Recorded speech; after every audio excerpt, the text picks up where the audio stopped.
नमस्कार. स्टुडिओ संजीवनीमध्ये तुम्हा सगळ्यांचं पुन्हा एकदा मनःपूर्वक स्वागत. आज आपण देवा शपथ खरं सांगेन या लघु कादंबरीचा दुसरा भाग ऐकणार आहोत. सौ शीला वैद्य. भाऊजींबद्दलची बातमी देणारा माधुरी पटवर्धनचा ट्रंक कॉल दुर्दैवानं मलाच घ्यावा लागला. हे तेव्हा हॉस्पिटलला गेले होते. लोकवाणीतून कॉल आला म्हटल्यावर मला वाटलं की भाऊजींचाच आहे. महिन्यातून एखाद वेळी मूड आला की फोन करण्याची त्यांना सवय होती. शिवाय ज्या दिवशी फोन आला त्या दिवशी माझ्या मोठ्या मुलीचा वाढदिवस होता. त्यामुळे मी विचार केला की पुतणीला विश करायला काकांनी कॉल लावलेला दिसतोय. फोन उचलण्यापूर्वी मी तसं माझ्या मुलीला अनघाला म्हणाले देखील, पण फोनवरून कापरा आवाज आला. एक वाईट बातमी. सदानंद गेले. ती 2 वाक्य विजेचा लोळ अंगावर कोसळल्यासारखी कानात घुसली. सगळं घर भोवती फिरायला लागलं. भाऊजींचं वागणं, बोलणं, एकूण स्वभावच मुलखा वेगळा होता हे खरं. पण आयुष्याची अखेरही अशी मुलखा वेगळी होईल असं स्वप्नातही वाटलं नव्हतं. माझ्याशी ते मोकळेपणानं बोलायचे. खूपसं मनातलं बोलायचे. आमच्या ह्यांचं मुळातच बोलणं कमी. पण 2 भावात सगळ्याच बाबतीत 2 ध्रुवांचं अंतर होतं.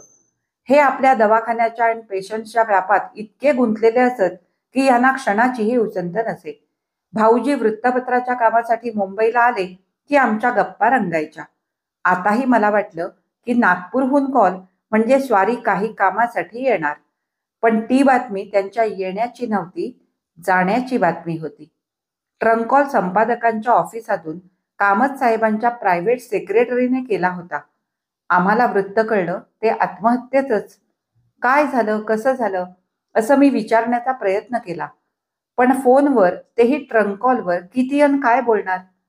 त्यांनी आत्महत्या केली एवढंच सांगण्यात आलं. ताबडतोब निघणं अशक्यच होतं. ट्रेननं जायचं म्हणजे बराच वेळ गेला असता. प्लेन शिवाय पर्याय नव्हता. दोन्ही मुलींची काहीतरी सोय करायला हवी होती. शिवाय अडीअडचणीला जवळ पुरेशी रक्कम बाळगायला हवी होती. एका पाठोपाठ मनात विचारांची गर्दी झाली. कसं तरी मनाला सावरलं. ह्यांना फोन करून सांगितलं. वेळ दवडण्यात अर्थ नव्हता. फोनवरूनच ह्यांनी भला मोठा उसासा सोडला. माय गॉड. त्या माय गॉड मध्ये केवढं मोठं ब्रह्मांड साठवलंय याची कल्पना मी करू शकत होते. आम्ही दुसऱ्या दिवशीच्या पहिल्या प्लेननं निघायचा निर्णय घेतला. कसं झालं असेल, काय झालं असेल हा विचार करण्यातच सारी रात्र गेली. अशी अवस्था मोठी जीवघेणी असते. बातमी कळलेली, निकाल लागलेला, तरी पण का कसंच कुतूहल कायम. एकतर संध्याशी लग्न केल्यामुळे सासूबाई, मामंजी आणि मुख्य म्हणजे थोरल्या माई यांचा त्यांनी राग ओढवून घेतला होता. माई आत्या म्हणजे यांची बालविधवा आत्या. पूर्वीपासून ती यांच्या घरीच असते. सर्वात मोठी व्यक्ती म्हणून घरचे सगळे तिचा शब्द मानतात. अर्थात घरचे सगळे याला एकमेव अपवाद म्हणजे भाऊजी. काळ बदलतो आहे. विचार, संस्कार सगळ्याच ठिकाणी बदल होतो आहे, म्हणजे व्हायला हवा आहे. पण हा बदल जुन्या फ्रेमवर्कमध्ये फसलेल्या पिकल्या केसांना मान्य नाही. त्यांना अभिमान वाटतो तो त्यांनी पाहिलेल्या पावसाळ्यांच्या संख्येचा. घरातल्या या अशा वातावरणामुळे भाऊजींच्या स्वाभिमानी मनाला लळा जिव्हाळा लाभलाच नाही कुणाचा. सहानुभूती राहिली दूरच. भाऊजींच्या लग्नाच्या वेळी आम्ही, खास करून मी, त्यांच्या पाठीशी उभी राहिले. आमचे हे असल्या बाबतीत न्यूट्रल राहायचे. घरच्यांना दुखवणं, मोठ्यांना कडाडून विरोध करणं यांच्या स्वभावात नव्हतं. यांच्या या मिळमिळीत अतिसमंजस स्वभावाचा घरच्यांनी, मोठ्या म्हणविणाऱ्या वडीलधाऱ्या मंडळींनी भरपूर गैरफायदा घेतला हेही तितकंच खरं. माझ्या लग्नाच्या बाबतीत विरोधाचं कारण नव्हतं. एकतर कुळ, गोत्र, पत्रिका इथपासून तर देवघेवीच्या रकमेपर्यंत सगळ्या रिक्वायरमेंट्स जुळल्या होत्या. शिवाय हे मुंबईला सेटल झालेले अन घर काटोलला. त्यामुळे लग्नानंतर एकत्र राहण्यापोटी काही कॉम्प्लिकेशन्स निर्माण होण्याची शक्यता दुरान्वयानंही नव्हती. हे सगळं आमच्या पथ्यावर पडलं. भाऊजींच्या बाबतीत संध्याची सीकेपी ही जातच लग्नाच्या आड आली. काहीही झालं तरी लग्न रजिस्टर्ड पद्धतीनं करायचा हा त्यांचा निश्चय पक्का होता. आपल्याकडील लग्न व्यवहारातल्या परंपरागत चालीरीती, मानपान, पाण्यासारखा उधळला जाणारा पैसा या प्रकाराची त्यांना मनस्वी चीड होती. त्यामुळे त्यांच्या बाबतीत देण्याघेण्याच्या व्यवहाराचा प्रश्नच नव्हता. भाऊजींचा विरोध, त्यांची भूमिका ही नेहमीच हट्टाची, लहान तोंडी मोठा घास अशी असे हे मी तरी मानणार नाही. काटोलच्या घरच्या अनेक गोष्टी मलाही पटल्या नाहीत, पटत नाहीत. पण भांड्याला भांड लागू नये म्हणून अन जास्त बोललेलं ह्यांना आवडत नाही म्हणून मी चूप बसते, दुर्लक्ष करते. एकीकडे देवधर्म सोवळं यांचं स्तोम माजवायचं आणि दुसरीकडे तोंडानं भडवीच्या रांडेच्या अशा शिव्या लहान मोठ्यांना सर्वांसमोर द्यायच्या. यात कसला आलाय सुसंस्कृतपणा? मामंजींचं एक सोडा, पण माईंच्या तोंडाला देखील बोलायचं भान नसतं. शिव्या शापांशिवाय त्या बाईचं एकही वाक्य पूर्ण झालेलं मी ऐकलं नाही. मला वाटतं ठराविक शिव्या हे नागपूरकडच्या माणसांचं वैशिष्ट्यच आहे की काय न कळे. साल्या भोसडीच्या हे तर भाऊजींच्या तोंडातही सारखं असायचं. मी आणि संध्यानं शपथ घालून सारखं टोकून त्यांची शिव्या द्यायची सवय मोडली. हे मात्र खरं नाही. सदानंद भाऊजींनी अण्णा आईचा आत्याचा अपमान केल्याचं मला तरी आठवत नाही. परंतु त्यांनी फालतू हटवादापुढे कधी मानही झुकवली नाही. जास्त वादाच्या भरीला न पडता आपल्या बुद्धीला जे पटेल ते स्वतंत्रपणे निर्णय घेऊन ते करीत असत. या निर्णयाचे जे काही बरे वाईट परिणाम असतील ते स्वतःच भोगण्याची त्यांची तयारी असे. याबद्दल मला त्यांचं नेहमीच कौतुक वाटतं. त्यांनी कोणत्याही अपयशाचं, चुकीचं, पदरी पडलेल्या निराशेचं खापर दुसऱ्याच्या माथी फोडलं नाही. छे, हॉट टेम्पर्ड किंवा शॉर्ट टेम्पर्ड मुळीच नव्हते भाऊजी. त्यांच्याबद्दल विनाकारण गैरसमज झाले आहेत. तसे स्वभावानं फार सेन्सिटिव्ह होते. संध्याची घरात किंमत झाली नाही, स्वतःच्या आई वडिलांकडून लळ्या जिव्हाळ्याची वागणूक मिळाली नाही, याबद्दल ते फार दुःखी व्हायचे कधी कधी. त्यांच्या मुलीच्या संगीताच्या बारशाला देखील आमच्या सासूबाई आल्या नव्हत्या, तेव्हा त्यांच्या डोळ्यात पाणी साकळलं होतं. माणसानं मनात वैर धरावं, पण कुठं किती ताणून धरायचं यालाही मर्यादा असतातच की नाही. शिवाय अगदी पोटच्या पोराविषयी इतका दुराग्रह, केवळ तो स्वतंत्र विचारानं वागतो म्हणून. ह्या गोष्टींचा भाऊजींना निश्चितच त्रास झाला. तो कधी आम्हाला दिसला, कधी त्यांचा त्यांनी कुणाला न सांगता एकट्यानं भोगला. अपुऱ्या शिक्षणामुळे सुरुवातीला नोकरीसाठीही फार वणवण झाली त्यांची. खरं म्हणजे ह्यांचं MD आटोपलं होतं. आमचा मुंबईला जम बसला होता. बऱ्याच ओळखी पाळखी होत्या, पण भाऊजींचा स्वभाव असा की रेकमेंडेशन्स, ऑब्लिगेशन्स या आडमार्गानं मिळालेली नोकरी त्यांना मान्य नव्हती. ही वृत्तपत्रातली नोकरी त्यांची त्यांनीच मिळवली. फोटोग्राफीचं कौशल्य देखील आपलं आपणच संपादन केलं. आम्हालाही कधी कधी खूप वाईट वाटायचं. त्यांची कला जोपासण्यासाठी, फुलवण्यासाठी ह्यांची मोठा भाऊ म्हणून त्यांना काहीही मदत झाली नाही. आर्थिक मदत घ्यायला तर त्यांनी नेहमीच नकार दिला. दुसरं काही कारण नाही, फक्त स्वाभिमान. मोडेन पण वाकणार नाही ही ताठर वृत्ती. मी जो काही आहे, होणार आहे तो स्वतःच्या बळावर, ही त्यांची जिद्द होती आणि ती त्यांनी अखेरच्या क्षणापर्यंत जोपासली.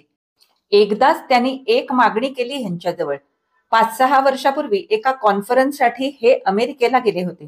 तिकडून जपान वगैरेलाही जाणार होते. त्यांनी स्वतःसाठी जपानचा कॅमेरा आणायला म्हटलं होतं. त्याचे पैसेही ते हळूहळू फेडणार होते. आणि त्यांची ही पहिली मागणी देखील ह्यांच्याकडून पूर्ण झाली नाही, कारण यांच्याजवळची फॉरेन करन्सी मर्यादित होती. तसं पाहिलं तर गोष्ट अगदीच अशक्य नव्हती. त्यांनी माझ्यासाठी साड्या आणल्या, मुलांसाठी कपडे, खेळणी आणली, टेप रेकॉर्डर, ट्रान्झिस्टर आणला, बऱ्याच वस्तू आणल्या, पण भाऊजींचा कॅमेरा काही आणला नाही. मी त्यांच्यावर फार तोंडसुख घेतलं.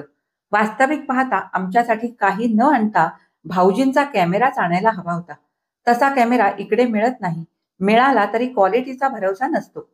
ह्या गोष्टीचा त्यांच्या मनावर चांगलाच परिणाम झाला. वरवर त्यांनी तसं भासू दिलं नाही, पण पुढे त्यांची परिस्थिती खालावली. पेपर बंद झाल्यामुळे 2 वर्ष नोकरी सुटली. तेव्हा निकड असून मी पुढाकार घेऊनही त्यांनी आमच्याकडून पैशीही मदत घेतली नाही. मी संध्याला सगळं समजावलं. तिला ते पटलं, पण भाऊजींना समजवायचं म्हणजे दिव्यच होतं. हो, मला 2 मुलीच आहेत. मोठी अनघा 17ची, धाकटी अस्मिता 3 वर्षांनी छोटी. होय, हा घरात चर्चेचा विषय व्हायचा हे खरं. आम्हाला 2 मुलीच आणि भाऊजींना झाली तीही मुलगीच.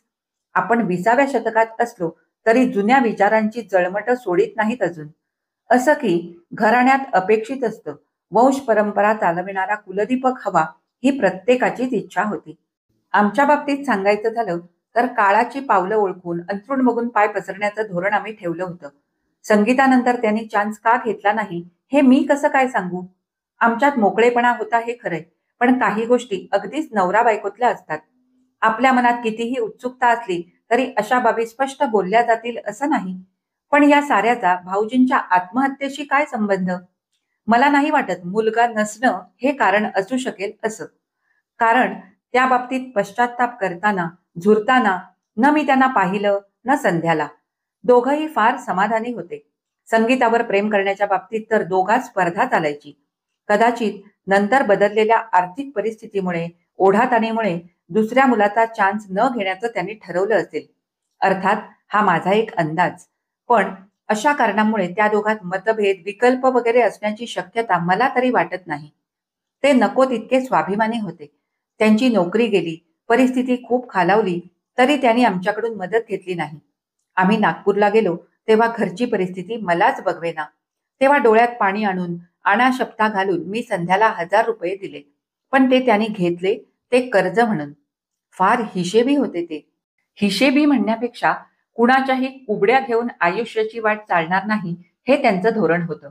ते म्हणायचे, परमेश्वराने मला लंगडं केलं तर दुसऱ्यावर भार होण्याऐवजी आपल्याला जगण्याचा अधिकार नाही असं समजून मी मरण पत्करेन. त्यांनी ठराविक मूल्यांबाबत कुणाचीच तडजोड केली नाही. सुदैवानं त्यांना संध्यासारखी सांभाळून घेणारी, एवढंच नव्हे तर त्यांच्या आचार विचारांना निष्ठेनं साथ देणारी पत्नी मिळाली. संध्यात नावं ठेवायला जागाच नव्हती. पण घरी कुळधर्म, कुळाचार, सोवळं याचं नको तितकं प्रस्थ होतं. ह्या चौकटीत सिकेपी सून खचितच बसत नव्हती. ते नास्तिक वगैरे नव्हते. देवाधर्मावर त्यांचा विश्वास नव्हता असंही नाही. आमच्या घरी महालक्ष्म्यांचा सण असतो, देवीचं नवरात्र असतं. त्या दोन्ही सणांना ते नियमानं काटोलला जायचे दरवर्षी. अर्थात एकटेच. पुढे जरा वातावरण निवळल्यावर मग संध्याही जायला लागली. छे छे, भांडणामुळे त्यांची नोकरी गेली हे काही खरं नाही. इमर्जन्सीच्या वेळेस त्यांचं वृत्तपत्रच बंद पडलं होतं. आग वगैरे लागल्यामुळे कार्यालयाचं नुकसान झालं होतं. त्यांचे संपादक कामत साहेब जेलमध्ये गेले. या सर्व गोष्टी जगजाहीर आहेत. मला काही कल्पना नाही, पण संध्या सांगत होती की त्या काळातील पगाराबद्दल सर्वच कामगारांच्या, वरिष्ठ अधिकाऱ्यांची व्यवस्थापनाशी वाटाघाटी चालू आहेत आणि सगळ्यांना जो लाभ न्याय मिळाला किंवा मिळेल त्याला भाऊजी तरी कसे अपवाद राहतील. लोकवाणीतच भाऊजींचं किती प्रस्थ आहे हे आम्हाला अनेकांकडून कळलं होतं. वृत्तपत्रातील त्यांची फोटोग्राफी हा कौतुकाचा विषय असायचा. मुंबईला देखील त्यांच्या छायाचित्रांची प्रदर्शनं भरली होती. खरं सांगायचं म्हणजे पुढाकार घेऊन मीच भरवली होती. जेव्हा जेव्हा भाऊजी मुंबईला यायचे तेव्हा तेव्हा आपल्या बॅगेतून आणलेले नवनवे फोटो आम्हाला दाखवायचे. त्यांच्या हातात, डोळ्यात विलक्षण जादू होती. 4 ओळींच्या कवितेत जीवनाचा खूप मोठा अर्थ लपला असावा अशी त्यांची छायाचित्र खूप काही सांगून जायची. विषयांचं नाविन्य, छायाप्रकाशाचा उचित समन्वय, अँगलची अचूक निवड, जाणकारांच्या डोळ्यांना त्यांच्या कलेतील कितीतरी गुण चटकन लक्षात येत. मलाही या आर्टमध्ये पूर्वीपासून इंटरेस्ट होता. फार लवकर लग्न झाल्यामुळं मी आपली कला डेव्हलप करू शकले नाही. पण इंटेरियर डेकोरेशन, फाईन आर्ट्सचे 2-3 डिप्लोमा कोर्सेस केले मुंबईत. साहजिकच त्यांच्या कलागुणात, त्यांच्याच पातळीवरून मला समरस होता यायचं. त्यांची चित्र पाहताना एकदा माझ्या मनात कल्पना आली की या चित्रांची वर्गवारी करून खास विषय ठरवून निवड केली तर चित्तवेधक टायटलसह त्यांचं प्रदर्शन भरवता येईल. मी भाऊजींना कल्पना बोलून दाखवली. सुरुवातीला त्याने हसण्यावारी नेलं, कारण मुंबईत प्रदर्शन भरवणं सोपी गोष्ट नव्हती. पण आधीची जमवाजमव करण्याची जबाबदारी मी स्वतःवर घेतली. एका ट्रिपमध्ये त्यांनी आपली बरीचशी छायाचित्र आणून दिली निवड करायला. हे रोटरी क्लबचे सदस्य असल्यानं आमच्या बऱ्याच ओळखी पाळखी होत्या. माझ्या वडिलांचाही बराच प्रभाव होता. त्या सगळ्याचा फायदा झाला. खटपट बरीच करावी लागली, पण ती सत्कारणी लागली. भाऊजींचं पहिलंच प्रदर्शन यशस्वी झालं. मुंबईच्या बहुतेक वृत्तपत्रातून कौतुक प्रसिद्ध झालं. मोठमोठ्याला समीक्षकांनी लेख लिहिले. मला फार आनंद झाला. भाऊजींसाठी आपण काहीतरी करू शकलो हे समाधान फार मोठं होतं. छे छे, अगदी बिनबुडाची शंका आहे ही. संध्या तशी नाही, मी चांगली ओळखते तिला. कलाक्षेत्रातील समान आवड, माझा बोलकेवढा स्वभाव आणि भाऊजींविषयीची स्वाभाविक आत्मीयता यापोटी आम्हा दोघांतला अकृत्रिम स्नेह वाढीला लागला होता. संध्यानं या संबंधाकडे वाकड्या दृष्टीनं बघितल्याचं मला आठवत नाही. तिच्याही मनात माझ्याबद्दल प्रचंड आदर होता. सुनेनं सासूला द्यावा तसा मान ती मला द्यायची. मलाच कधी कधी अवघडल्यासारखं व्हायचं, पण तसं बोलून दाखवलं तर ती मला म्हणायची, नवऱ्याकडच्या जवळच्या नात्यातल्या ज्येष्ठ अशा तुम्हीच, बाकीची तर असून नसल्यासारखीच. तिची व्यथा ही खोटी नव्हती. तिचं मुंबईला येणं होत असे, पण वर्षातून एकदा ह्या ना त्या निमित्तानं आमचं नागपूरला जाणं व्हायचं. संगीताच्या बारशाला देखील मी आवर्जून गेले होते. काटोलहून सासूबाई वगैरे कुणीच आलं नव्हतं. त्यामुळे आमच्या उपस्थितीनं भाऊजी, संध्या दोघंही भारावल्यासारखी झाली होती. तेव्हा संध्याचं पहिलं बाळणपण माहेरीच झालं. सिझेरियन ऑपरेशन करावं लागलं. तिची प्रकृती जरा नाजूकच होती, त्यामुळे मी 8-15 दिवस राहिलेही होती तिच्या सोबतीला. रक्ताची नाती, ऋणानुबंधाच्या निर्गाठी अशा अनेक लळा जिव्हाळ्याच्या संबंधांचा आपण नको तितका गवगवा करतो. पण कधी कधी नसत्या दुराग्रहासाठी वयाच्या मोठेपणाचा विधिनिषेध न बाळगता वडीलधाऱ्या मंडळींकडूनच अन्याय होतो. नात्यातूनच स्वार्थ डोकं वर काढतो. दया, प्रेम, माया, ममता सगळं पायाखाली अक्षरशः तुडवलं जातं. आता न्यायाधीशानंच अन्याय केल्यावर दाद कुणाकडे मागायची? त्यावेळी काटोलच्या मंडळींचा मलाही संताप आला होता. त्यांचं वर्तन मला आश्चर्यकारकच नव्हे तर तिरस्करणीय वाटलं. भाऊजींचं मन मोठं म्हणून त्यांनी बऱ्याच गोष्टी सहन केल्या. ते म्हणायचे, माझ्या मनातली मळमळ जेवढी काढायची तेवढी मी ओकून टाकली, पण कशाचाही परिणाम होण्याची शक्यता दिसली नाही तेव्हा दुर्लक्ष करून आपल्या मार्गाने जाण्याचं धोरण स्वीकारलं. मला त्यांचं म्हणणं पटायचं. जीवाला कंटाळून आपल्या बायकोला, छोट्या मुलीला एकटं सोडून गेलेल्या त्याच भाऊजींच्या प्रेतावर हीच मंडळी डोकं आपटून हंबरडा फोडून रडली. पण त्यांचा टाहो कितीही मोठा आणि केविलवाणा असला तरी तो भाऊजींपर्यंत थोडाच पोहोचणार होता. भाऊजी गेल्याचं कळल्यावर मामंजींबरोबर सासूबाई आणि मोठ्या माई देखील आल्या. पण सगळे काही हातातून निसटून गेल्यावर धाय मोकलून रडायला. अर्थात घरच्यांचा दुरावा हे त्यावेळचं त्यांच्या मृत्यूचं कारण असेल असं मला वाटत नाही. कारण खरी अवहेलना, हेटाळणी त्यांच्या स्वतःच्या लग्नाच्या वेळीच भोगावी लागली. ती जास्त प्रखर होती. ते दुःख त्यांनी पचवलं. नंतर ताण वाढवणारं असं काही घडलंच नाही. आपल्या कर्तव्याला मात्र ते कधीच चुकले नाहीत. घरच्यांनी इतकी तिरस्करणीय वागणूक दिली तरी कमावते झाल्यानंतर ते नियमाने काही पैसे काटोलला पाठवीत असत. कितीही अडचण असली तरी घासातला घास देण्याचा त्यांचा नियम चुकला नाही. हे कळलं तेव्हा आमचं देखील हृदय हेलावलं. मला वाटतं दुसरंच काहीतरी दुःख त्यांना आतल्या आत कॅन्सर सारखं पोखरत असलं पाहिजे. त्याचा ना नात्यागोत्याशी संबंध होता ना घरच्यांशी, मुळीच नाही. संध्या परफेक्टली एकनिष्ठ होती. दोघंही परस्परांना जीव लावित होती. लग्नाला 10-12 वर्ष होऊनही त्यांच्या प्रेमाला ओहोटी लागली नव्हती. त्या निष्पाप मुलीविषयी असं काही मनात आणणं हे अन्यायकारकच नव्हे तर पाप आहे. ती होती म्हणून त्यांच्यासारख्या तत्वासाठी जिद्दीनं झगडणाऱ्या नवऱ्याला साथ देऊ शकली. माझ्या मते या दोघांच्या सांसारिक जीवनात कसलाही दुरावा नव्हता. मी कधी कधी संध्याला म्हणायची देखील, तुम्ही एक्सेप्शन म्हणून तरी एकमेकांशी भांडत नाही का कधी? ते कुठं किती ताणून धरायचं, कुठं लवचिक व्हायचं, कुठं दुर्लक्ष करायचं, कुठं तडजोडीनं वागायचं हे दोघांनाही पुरेपूर उमजलं होतं. सुखी संसारासाठी यापेक्षा वेगळं काय हवं? काही गोष्टी, आतल्या गोष्टी सगळ्यांना कळतातच असं नाही. हे वादाकरता गृहीत धरलं तरी ज्या प्रमाणात त्या दोघांना मी जवळून पाहिलं, अनुभवलं, त्यावरून परस्परांच्या विश्वासाला, प्रेमाला, श्रद्धेला तडा जाईल असं काही घडलं असण्याची शक्यता मला मुळीच वाटत नाही. भाऊजींच्या नोकरीचं स्वरूपच असं होतं की त्यांना वेळी अवेळी भटकावं लागे, अचानक दौऱ्यावर जावं लागे, रात्रपाळीला राहावं लागे. मला वाटतं संध्यालाही अशा लाईफची सवय झाली होती. शेवटी हा ऍडजस्टमेंटचा प्रश्न आहे ज्याच्या त्याच्या. त्यांच्या नोकरीबद्दल किंवा बाहेरच्या व्यवहाराबद्दल कसलीही नाराजी, नापसंती संध्यानं मजजवळ बोलून दाखवली नाही. उलट कोणत्याही कार्यात स्वतःला झोकून देण्याच्या त्यांच्या प्रामाणिक वृत्तीचा, सचोटीचा तिला अभिमानच वाटे.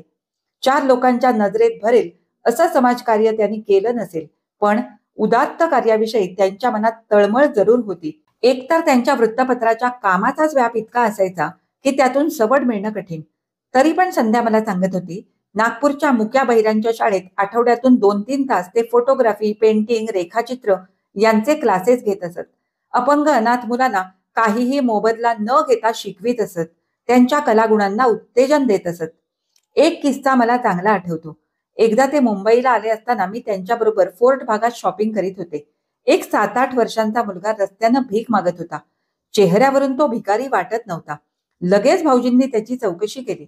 त्या अनाथ मुलाला पळवून आणण्यात आलं होतं. बोलून चालून तो हुशार वाटला.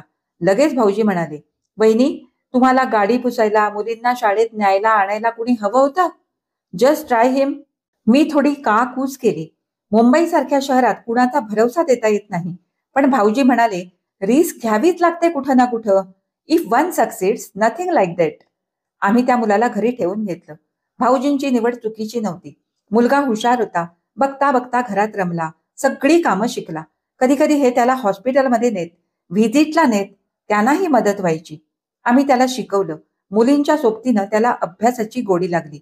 तो मॅट्रिक झाला तेव्हा भाऊजीने आपल्या पेपरातून त्याचा फोटो प्रसिद्ध केला, कौतुकाचे 4 शब्द लिहून. भाऊजींविषयी असं झाल्याचं कळलं. आम्ही इकडे यायला निघालो तर हे 15-16 वर्षांचं पोर आम्हाला समजावीत होतं आणि एकीकडे हुंदके देऊन स्वतः रडत होतं. अशी मुलखा वेगळी माया भाऊजींनी न जाणे कुणाला लावली. त्यांना कसलीही शारीरिक व्याधीविधी नव्हती. दिसायला प्रकृती किरकोळ असली तरी कामाचा उत्साह प्रचंड असे नेहमी. आपण टायर्ड झालो हे शब्द मी कधीही त्यांच्या तोंडून ऐकले नाहीत. कंटाळा हा शब्द त्यांच्या कोशात नव्हता. आमच्या मुली तर त्यांना गमतीनं एव्हर रेडी अंकल म्हणत. शेवटच्या प्रसंगाबद्दलचे आणखीन काही डिटेल्स सांगू शकेन, पण तोच तो कोळसा उगाळून काय साधणार? न्याय किंवा सत्यशोधन म्हटलं की क्षुल्लक वाटणाऱ्या छोट्या मोठ्या गोष्टीचं देखील महत्व असतं हे मान्य, पण हा काही खून दरोड्याचा फौजदारी खटला नाही. त्या दिवसाच्या त्या प्रसंगाच्या आठवणीने देखील मनात कसंच होतं. डॉक्टरची बायको असली तरी डॉक्टरचं काळीज नाही माझं. अलिप्त, कोरडं. ट्रंक कॉल सायंकाळी 5च्या सुमारास आला. आम्ही दुसऱ्या दिवशी विमानानं दुपारी 1:30-2च्या सुमारास तिथे पोहोचलो. पोलीस इन्व्हेस्टिगेशनचा त्रास झाला नाही, पण त्यांच्या शेजारचे आपटे सांगत होते. संध्या, मामंजी, सासूबाई कुणीही बोलण्याच्या मनस्थितीत नव्हतं. प्रत्येकासाठीच घडलं ते इतकं अनपेक्षित अन असह्य होतं की पोलिसांच्या निरर्थक प्रश्नांना उत्तरं देणं म्हणजे अग्निदिव्यच. तो एक घृणास्पद प्रकार होता असं आपटे म्हणाले. आम्ही गेल्यावरही इन्स्पेक्टरची ये-जा सुरूच होती.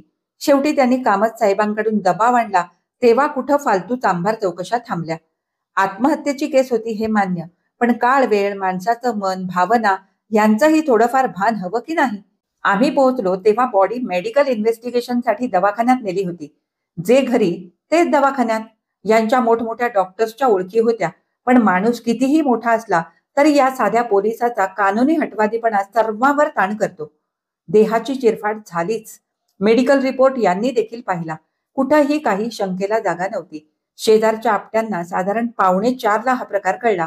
त्यापूर्वी अंदाजे 2-2.5 तास आधी म्हणजे 1:30-2च्या सुमारास त्यांना मृत्यू आल्याचं निदान झालं. मामंजी, आई यांची प्रतिक्रिया? कितीही झालं तरी आई वडीलच ते. जन्मभर कसेही वागले, मुलाचा दुस्वास केला तरी शेवटी रक्ताचंच नातं ना. एवढ्या कठोर हृदयाच्या माई, पण त्या देखील धाय मोकलून रडल्या. संध्याचा शोक तर बघवत नव्हता. तिच्या पांढऱ्या कपाळाकडे बघताना, चिमुरड्या संगीताचा रडवेला चेहरा बघताना काळजाचं पाणी होत होतं. आदल्याच दिवशी त्यांनी तिला कॅडबरी चॉकलेट आणलं म्हणून सांगत होती पोरगी. मीच विचार करते आपल्याशी. भाऊजी कधी कधी किती हळवे होत.